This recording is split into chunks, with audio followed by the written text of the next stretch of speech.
Ren poste ng NGCP ang makalibutan laking dalan. Dapat nalakanong ilipat o i-relocate yung malagwang panahon agpanggang Konsehal Tino Dizon. Ay ning kumpletong detalye ng Patricia Mamang.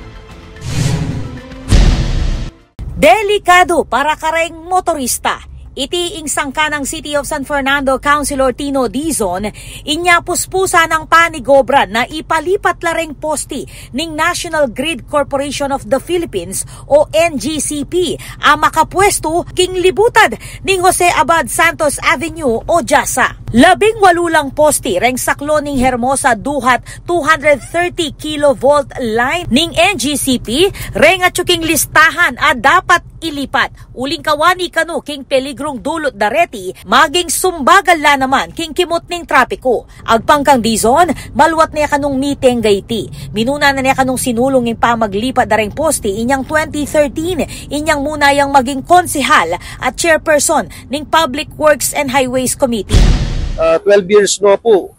O sa map, may kapagbalik ko pong konsehal, kung hali, ala po mayari din, uling no po, bagil na po, hazard po kasi din, bagil lang delikado.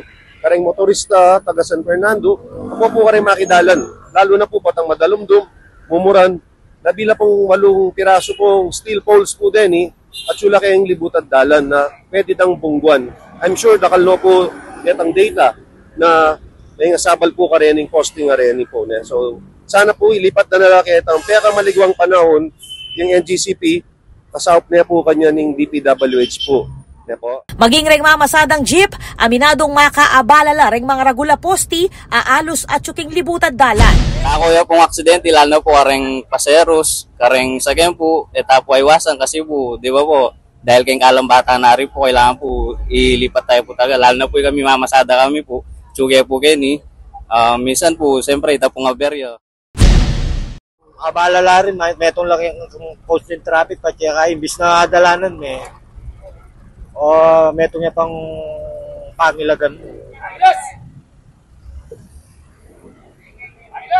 Migit king aduang dekada ng Barker o Coller, isa ni Boy Pineda ketiking intersection ng San Fernando. Kwento na niti, marakal na kanong mga sabala motorista ketiking posti, arapaning supermarket IT. Ay, dahil na po, lalo na pagkibingin madumdum gini. Kaya po yung sulungan nila yun. Kaya po mamantro sulungan yan. Kaya po yan. At ibigin madumdum gini. Kotse, motor, mga sabal gini. Agpang naman kang Louie Clemente, ing-pamuntok ng City Public Order and Safety Coordinating Office o si POSCO, magin lang bottleneck ren pwesto dareng posti asang kaning pangabaran ng trapiko king Jasa. Ito lang po kasi rin magpabagal din kaya katamong traffic, uling akit tano man na pwesto ngayon medyo makalibutad no po retang mapilan na NGCP poles or data pong sa tamong posti. So it's a welcome development on our part na nung nuka rin ngayon kasalukuyan.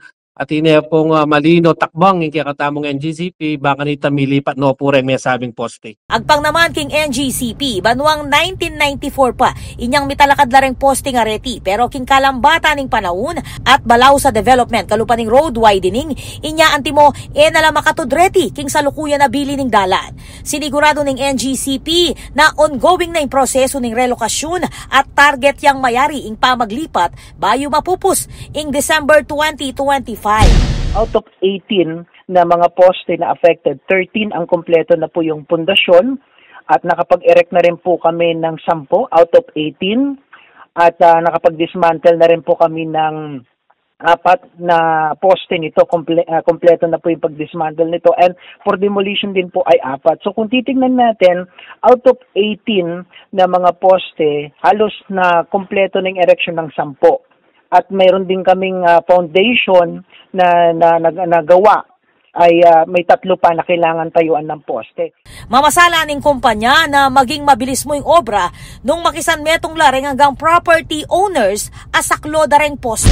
Itong 171, kumbaga magsisilbing ito parang kumbaga tulay doon sa iba pang mga poste para makompleto itong pag-relocate po ng ating mga poste dito po sa Jasa. Na sana po ay payagan na po si NGCP ng may-ari at usap po siya sa amin. Doon nakikipag-usap naman pero medyo na udlot lang po ng mga previous na mga panahon kaya medyo tumagal po yung pagtatayo po natin ng tinatawag nating mga polls, no. Uli ng iti, pasibayo ang mga lampag Councilor Dizon kareng hanggang property owners na makisaupan king city government at king NGCP. Please cooperate na or else we have to mention who they are so that the people will know that these individuals, even though there are court decision, they're still making it hard for NGCP and DPWH to do their job to transfer this said steel poles na 18.